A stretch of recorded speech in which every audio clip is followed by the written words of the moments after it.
Welcome in, let's check out some records. Okay, well, I wasn't even planning on doing a video. I was gonna actually go to the record store and then realized, like, why don't I just go to the shelf where I have a bunch of sealed records? I don't know, like, I've been collecting them. At some point there was some end game, like I was gonna listen to them and I never do.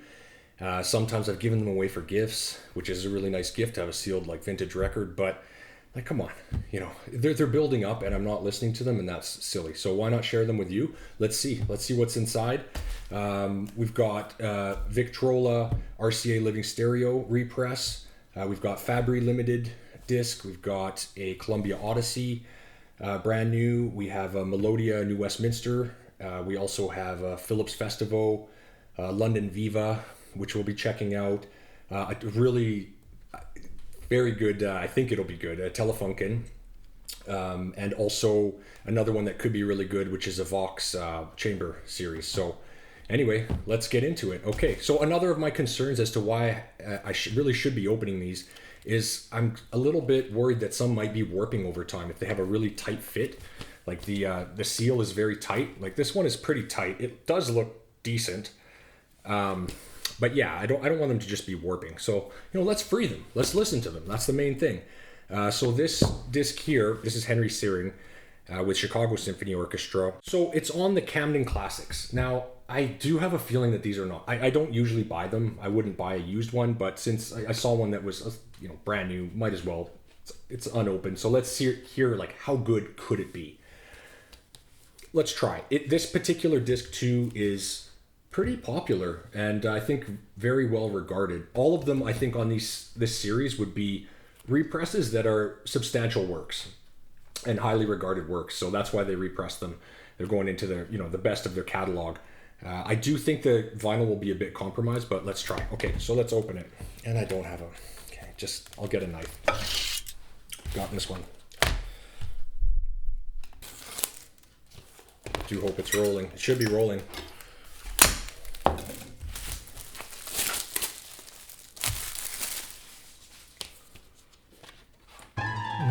Not even a cover. There's no cover. It's just in here straight. Just raw. Wow, that's just a bad sign. Okay, well. Oh, a red one. Okay. All right. Let's try it.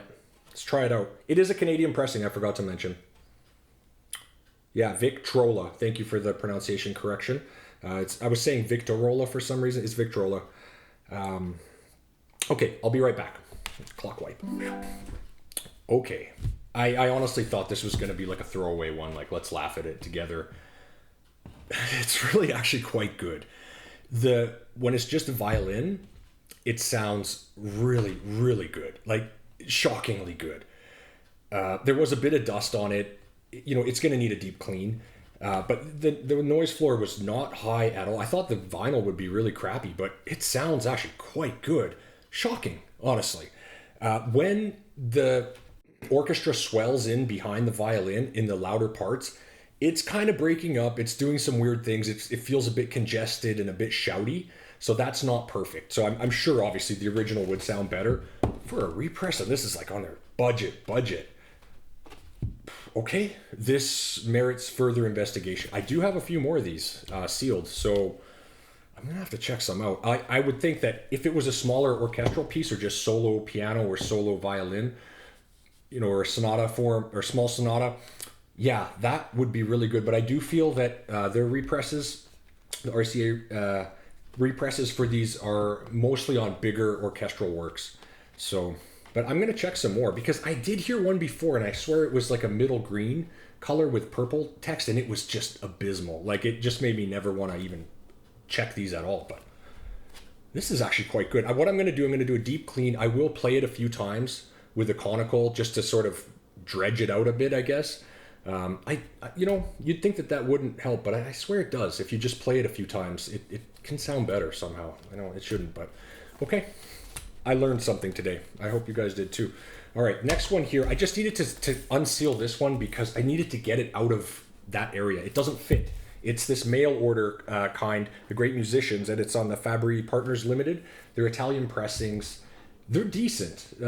Some of them are atrocious with electronically repressed stereo, But the ones that are pure stereo, they're on 10-inch discs, a decent pressing, not fantastic, but admirable.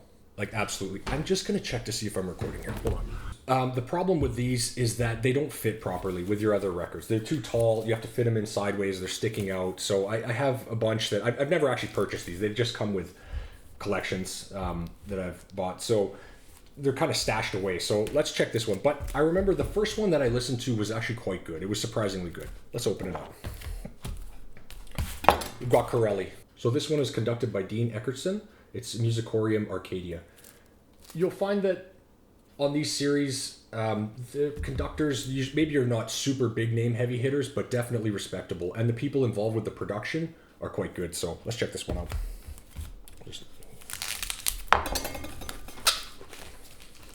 Gentle. They do come with some excellent reading material. Like, that's the whole point, is they're sort of like a mail order where you learn about the composers. So there's some excellent photographs and notations. They're nice to read. So yeah, I'm expecting some great write-ups here with photographs, and it's really good. You can get it's almost worth. I mean, if you're going to pay, well, don't pay a lot, obviously. It's a couple bucks. It's worth it just for the literature inside. And then the disc itself, they come in these little baggies. Looks like something you would find at a pastry shop or something. It's sort of like a confectionery with this this rim here. And then we've got a 10-inch disc, so that is disappointing. But anyway, I'll be right back with it. So yeah, they have the gold label. There it is. It should play well. I'll check it. I'll be right back. It sounds awful.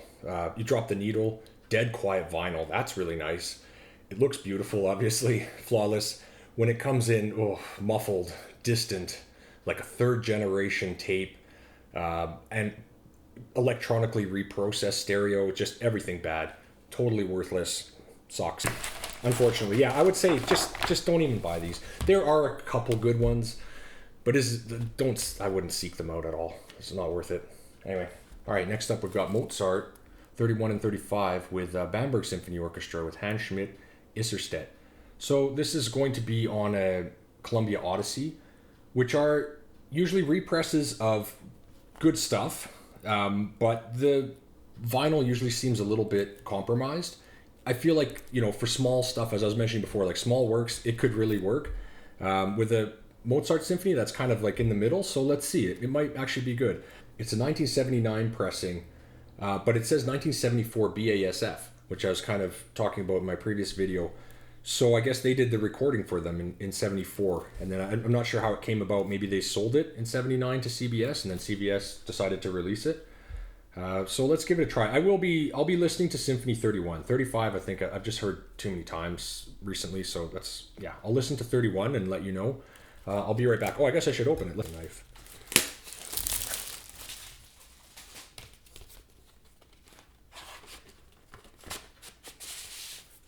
Yeah, the orange Oddesy.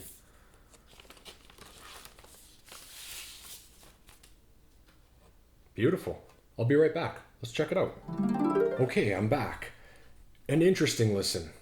There were parts of it that I thought sounded really, actually, surprisingly fantastic.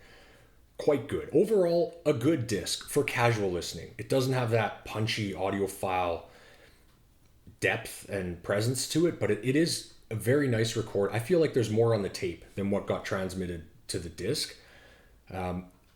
In some of the moments that it gets a little bit loud and high with higher strings, I can feel a bit of grain, a bit of distortion there, like just a little bit. And also the bass doesn't quite hit properly. Like it doesn't have that oomph on the Mozart movement. But an excellent performance, and it is generally a good disc. Although you can't expect too much from these orange Oddesy's. This is definitely one of the better ones that I've heard, and possibly because it is sealed. It's not a lot of noise at all. Although the overall level of the disc is quite low, like for the volume level. And I think they probably did that because probably when they turned it up, the vinyl couldn't handle it, and it was breaking up too much. So a good effort. I'll listen to it casually, definitely. And I threw it on my secondary system that has like a conical Audio Technica VM95C, and it has a tube preamp that I can boost up the bass a bit. It was a bit better for sure, but I could hear there was a little bit of distortion that was a little bit displeasing. But I think that I was listening intensely here for all of these with headphones on. So hi-fi man Sundaros. So I'm really giving a deep listen. I think if it's on speakers and you're just relaxing, it would be a lot easier to listen to and quite nice. So yeah, it's going back in the original package for now. Calm down. Somebody was giving me grief because I put that like 63-year-old archive back in the original package. Like it's been there for so long. A couple more days isn't gonna kill it. I'll give it a proper cleaning. Okay, next up we have this one. It's Rimsky-Korsakov Scheherazade with London Symphony Orchestra and Igor Markevitch with Eric Grimberg as violin solo. Now, when I bought this, I didn't realize how much of a powerhouse Markevitch was. He was very well regarded by his contemporaries and critics. Like pretty much anything that he conducted, people are into. And I actually don't have too much of his conducting, and he was also a composer. So he composed for about 10 or 12 years, and I don't think I have any of his compositions, but I have read that they're quite good, so I've been meaning to. Markevitch, yeah, anything he touches, basically, people said he handled with amazing care, and he also worked on repertoire that was uncommon and did it justice, so that's why like people love him. And this particular piece is on Philips Festivo, so they are represses of stuff that Philips thought was really good. This one here is a 1963 recording, so this would be on the hi-fi Philips, and like hunting them in the wild, they're like it's so rare to see them, and if so, sometimes they're so beat up and well played that I just can't buy it. But so it's interesting. Now, Festival, these particular ones, now whichever country you live in, you might have them, they would probably be locally pressed. These are pressed in Canada at the Côte d'Elysée Polydor plant, which did almost like pretty much any Canadian represses that were on like Deutsche Grammophon or Philips or a bunch of other ones too. They were pressed there, and it does have a sound, the Polydor sound, which is quite clean, quite nice, balanced, but maybe the vinyl couldn't quite handle a huge amount of impact, so they're kind of cut safely, I feel, and that kind of takes away from that presence. And also I found that, you know, because it's a second generation or it's a repress, maybe they're not getting that original master tape.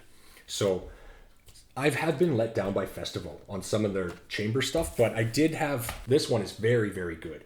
And I rediscovered it recently because I noticed it's on the left side of my Philips collection. I usually put, I organize my discs by label, and then on the left is the very best of that label usually. So if I'm in the mood to just hear the best of the best, I know where they are.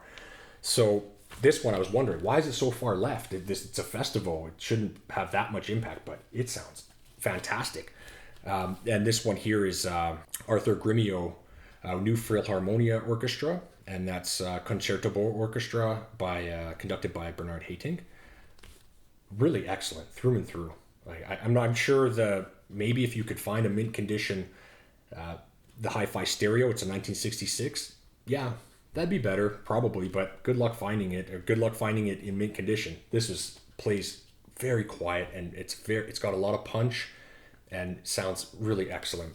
Anyway, let's get into this one.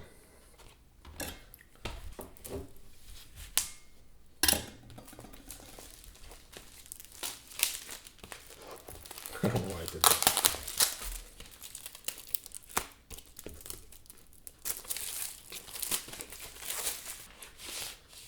Okay. This one, it seems to have a slightly green. Usually these are middle blue. This looks straight up green. Okay. And on the I'm just looking at the dead wax. I don't see any markings. Sometimes Philips, when they repress, they use the same metalwork. I would see the 1963 marked in there, and that means probably they use the same metalwork. I'm not seeing that here, so it's probably done from a tape. Yeah, there's just some markings down here, but it's very minimal. So yeah, it says right on it, manufactured by Polygram in Côte d'Elysée. It has the address, like why? Even on the label here, that's strange. But it seems like it's a mid-dark green. Usually they're dark blue. Anyhow, I'll be right back. Let's check it out. I'm excited about this one. Okay, I'm back. I am shocked, honestly, at how good it sounds. This is one of the best Canadian repress festivals that I have, for sure. For sure. It sounds incredible. It shouldn't, but it does. The performance is spellbinding. Like, it was really hard for me to stop listening. It's just, you should check out the performance alone. London, with Igor Markevitch. Yeah, it's there. It's there. It's beefy. Okay, it's not the perfect disc. It's not quite there at the top, as far as dynamic. But wow, what a pleasurable listen. I'm trying to think of what the hi-fi would sound like. A lot grainier, a lot more crackly. This is like dead quiet. So it really, it adds that extra element of involvement when you have no noise floor or very little. Like, you can just hear a little bit of tape. It just, it sounds so good. So good. So okay, I'm back on festivals. I remember I was enamored by them at one point, and I thought these are just so great, and then somehow I got turned off. I got a few bad ones. Yes, this one. I actually did put on, while I was down there, I put on the Reiner Scheherazade, which is sort of like a benchmark, you could say. And I have an Indianapolis pressing. I'm not sure the exact S number, but it's a good one. And I couldn't listen for too long, because I do have to get through this video, but it didn't sound like, wow, it's much better than this one. A little different, and maybe a little more open, just generally in the midtones, a little more, but way more crackly and noisy. I mean, even that one's I considered it to be a pretty quiet living stereo. This is really good. So yeah, excellent. Now, I'm not saying go out and buy every single festival, but they're worth a listen if you can listen to it first, and certainly don't pay too much, but there's good ones out there. Absolutely. I love that. Okay. Next up, we have this Tchaikovsky with Richter. Yevgeny Mavransky is the conductor, and this is the Leningrad State Philharmonic. Yeah, the cover. I don't know what's going on with that. I hope that's not like some real. I hope it's not. But anyhow, this one I need to open anyway, because half of it is already open. It is sealed, but it's like it's not. And this particular disc too. So this is a Melodiya, and it, as I may have mentioned in other videos, Melodiya got repressed by a lot of different, like HMV. You'll see a lot of Angel Melodiyas, some Columbia. I think the Westminster is okay, but it certainly isn't like an audiophile super awesome label. I'm expecting it to be pretty good. This is mono, but I've researched, and there's only mono out there. So and the original was actually released, I think, by like Russian State. I saw 4 or 5 different versions, but they all had that same logo. Like, I think it's like the Russian State pressing plant. And good luck finding it. Like, you just wouldn't find it anywhere other than Russia, unless somebody brought it over and sold it used. So this is probably one of the only vinyl copies that you would find, outside of Russia. And Richter, hello, let's check them out. I really do hope it sounds good. So let's see what's inside.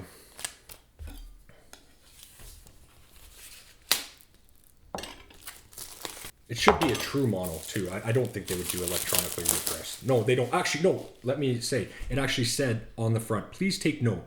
This recording has been preserved in its original form. Its uniqueness can never be replaced. Therefore, we have not electronically augmented the rarity of the performances. Thank you. Thank you, Melodiya New Westminster, or Westminster. You guys are great. Thanks for not doing that. And it says here, imported from Soviet Union. Interesting. Okay. Westminster Gold, it says down here. Yes. But then when I open it, it's got that kind of a little bit of moldy smell. It's got ABC Dunhill Records, ABC, with a little family there in the meadow. Okay, that's interesting. 1961, I should say, is the date on this. And it also has like some other represses here that look super budget, but they might be good. Okay, yeah, it's Westminster. That's odd about the cover. It was definitely sealed, and this hasn't been played, no. So it's got this sort of mustard tone. to it. Let's try it. Oh, okay, so it says Westminster Gold, recorded in the USSR by Melodiya, and then it says ABC Records Incorporated. So there is some sort of correlation there. And actually on the disc itself, it says 1973. So that's the pressing of a 1961 recording. I'll be right back. Let's check it out. Before I leave too, I'll say that I've been having great luck with no warp on any of them. The Oddesy was a little bit, the stylus was moving around a bit, but it wasn't anything to be alarmed about or anything out of the ordinary. So this one looks pretty good too. So that's great. I'll be right back. Okay, I'm back. Well, that didn't take long. It sounds awful, I'll be honest. Plinky, small stage, like it sounds badly recorded, badly everything. So it does sound like a really ferocious performance. Like, yeah, I'm interested in that, but it's distracting. You just have to listen to it for the performance. And in that case, I think probably CD would be more enjoyable if they did a good one of it. I'm not sure, but no, this is no. Not vinyl bliss, that's for sure. Number one. Oh, don't do that. Let's go for it. Okay, this one, yeah. Let me make sure it's recording. Okay, so this one I did have high hopes for. We'll find out. It's Joseph Haydn Alan Berg Quartet, and it's got the quartet number 74 and 76, and it's on Telefunken. I believe it's 70. Does it say 1974 pressing, which is very promising. It's a Grand Prix disc, so involved with Formula One, no doubt somehow, and also it won another award here, Deutsche Foam. Yeah, I'll just put it up there. So there's that one too. So it's got 2 awards on it, which means probably pretty good. Yeah, and Telefunken, like a clean, good Telefunken, usually I find sometimes they're a bit bright, but they always have a great presence and they're very well recorded. So quartet, let's go. Let's get into it. This one I can just rip open. I don't need the knife. Looks dead flat. This one feels a bit heavier too. Feels a little more, the actual, oh, it's a gatefold. Okay, well that's why.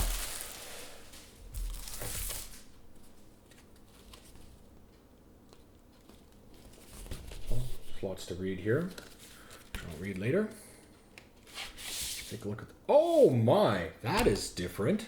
Oh, full of surprises. Have you seen one of those before? That's a rare one. Whoa. Yeah, because usually these silver ones are, whoa there. Usually these silver ones are Teldec. I've seen these before though. So this is before they already merged. There's a whole bunch of cross-pollination between Telefunken and Decca. And you'll see these ones later that say Teldec on them, which are great. So this is awesome. I'm excited about this. This is I really think this will be fantastic. 1974 with this label. I'll be back. I will be back. This is what vinyl collecting's all about. Like, this is just, it's an incredible sounding disc. It's intimate.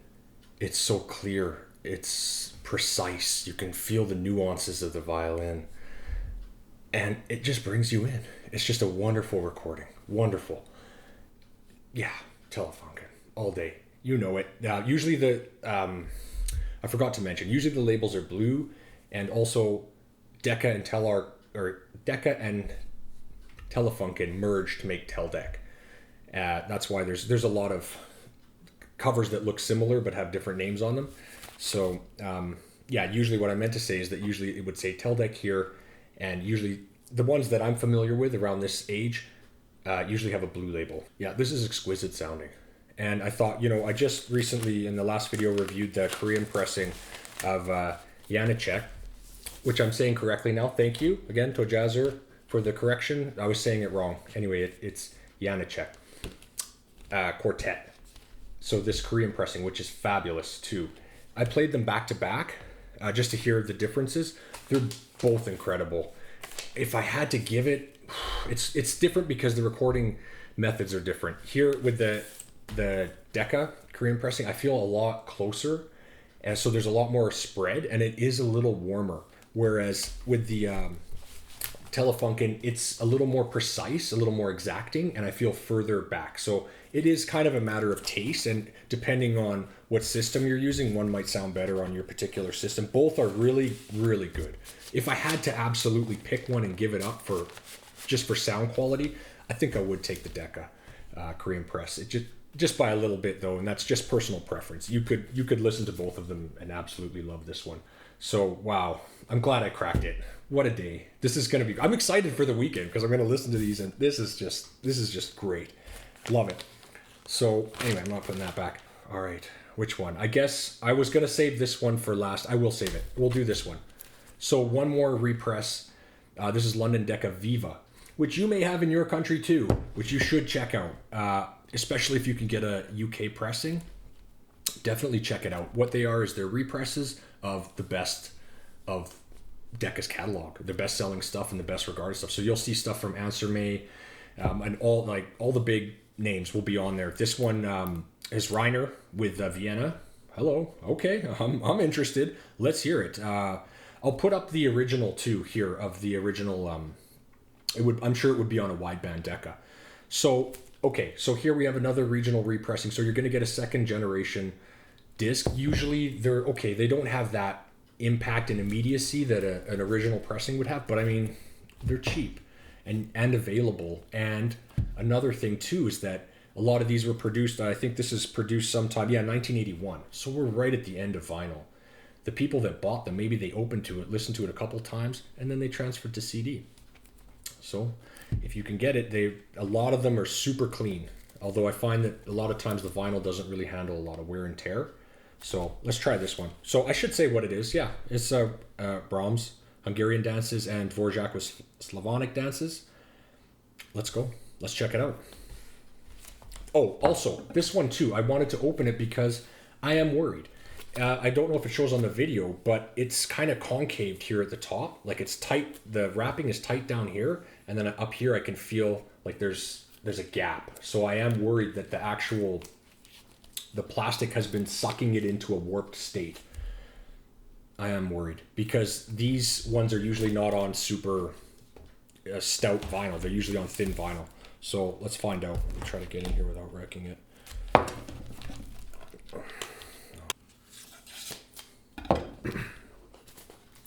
So 1960 pressing, 1981 repressing. Let's try. Let's see. It should be like a pale blue with a red and white rim to it, to the label. Most of them that I found. I do have quite a few of these, and usually the performances are quite good. Great for casual listening. And sometimes intense listening, yeah. So there's the Viva. As I mentioned, yeah, if you can find UK, grab them. Okay, let's take a look at it. Oh, it looks great. I don't think it's warped. Lightweight vinyl for sure. Oh boy. No, I see it. Okay, so I can see already that it has a concave warp to it. And the thing about that is, when they're warped in this way, sometimes playing one, it shouldn't be, like physics should dictate that it's the same warp on both sides but sometimes when you put it down, especially with a record weight, or not record weight, you can counteract it a bit.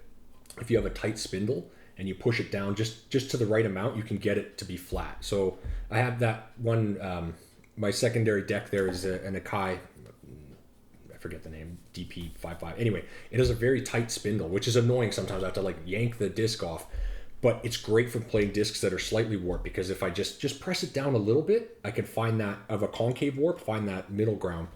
So that's a shame. I'm glad I popped it now. I mean, there's no point in it being in there anymore.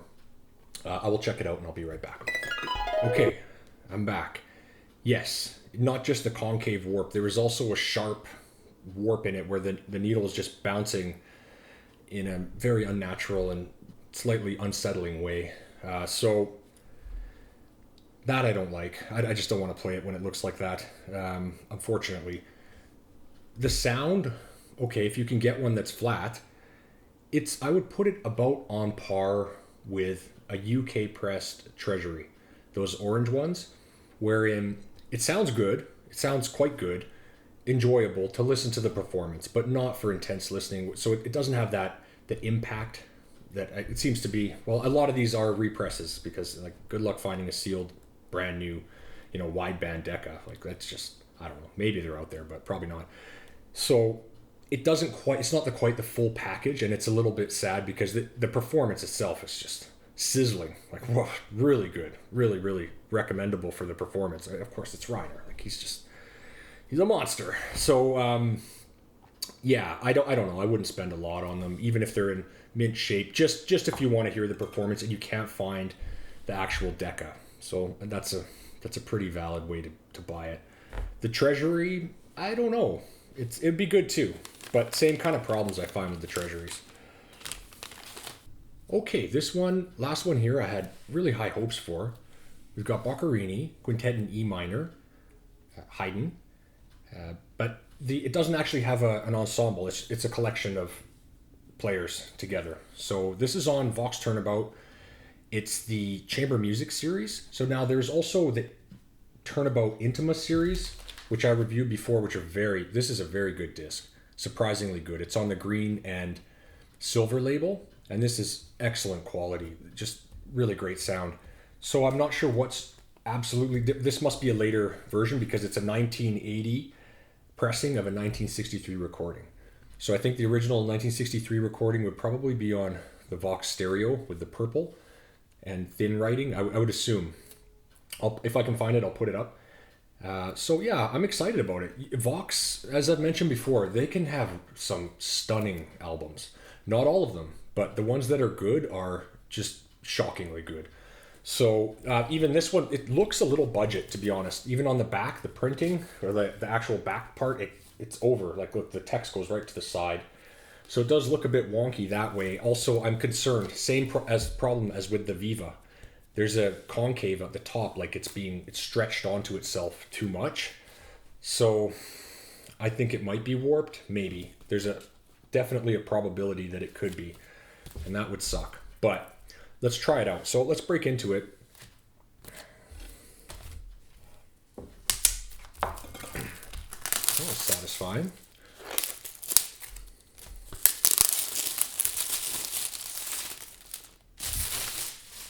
Yeah, really strange with the printing there. That's odd. Nice texture on the front, although it does look very budget. That might sound really good though. Yeah, it's this one. I forgot to mention that actually. It should be on this, which is the deep purple, and the oval itself is sort of an oblong oval. It's kind of like an egg, so it looks a little funny when it's going around. But these ones, I've had some incredible discs on this one. Sometimes they sound a bit thin and they lack a little bit of mid-bass push. But the ones that sound really good are really fantastic. So this is very promising. I'm excited about it. Let's try it out. Let's take a look at the disc itself. Decently stout. Not bad. Not too, well, a little bit thin, but oh, no. Well, the way it's sitting in my hands, I don't like that at all. Oh, no. Okay. I'll go try it. I really hope it's not warped. I will be back. I'll let you know. It's a US pressing. I've never seen Vox pressed anywhere else. Okay, I'm back. The disc. Out of all the discs that I opened, this was the dirtiest. Even probably a bit dirtier than the one that Camden that had no cover at all, or no sleeve at all. It's a fair bit dirty. And yes, there is a warp to it. Now, it's not like a life-changing warp, but it's enough. Like the stylus is dancing around a bit. It's a little unsettling to look at. If I just close my eyes, I can't really notice it, but it's more than I'd like, that's for sure. But either way, I just close my eyes, sit back for a bit. This disc is it's incredible sounding. It's so intimate and detailed. The recording technique is perfect. I couldn't ask for anything more. The disc is dead quiet. Vox, Turnabout, this label, this purple one is like it. Not all of them, not all, but the ones that are good are just cracking. So yes, and this particular one, I would absolutely recommend buying it if you see it. Especially if it's been obviously opened, which I'm sure it would be. Grab it. It sounds wonderful disc to listen to. And the thing that too was surprised, I didn't really I know there's guitar on it, but I wasn't quite expecting it. But it's nice. I don't know if that would normally be in Oh yeah, the quintet, obviously. Yes, it would be in the quintet. It sounds really good. The guitar sounds perfect. It's blended so nicely with the quartet. It sounds just great. So, but here's the lesson learned. Like, just open them, because you don't want to wait longer for it to get warped, especially if it looks tight like that. And do let me know in the comments. It's a small channel, right? It's only us here. So say what's up in the comments, and tell me what you cracked open recently. If you're going to, if you're holding on to one, now's the chance. Now's the push. Just go for it. You only live once, right? So you don't want to regret not listening to it. It's been great. Thank you for watching. I'm gonna just get into these. I'm excited. So thank you for watching.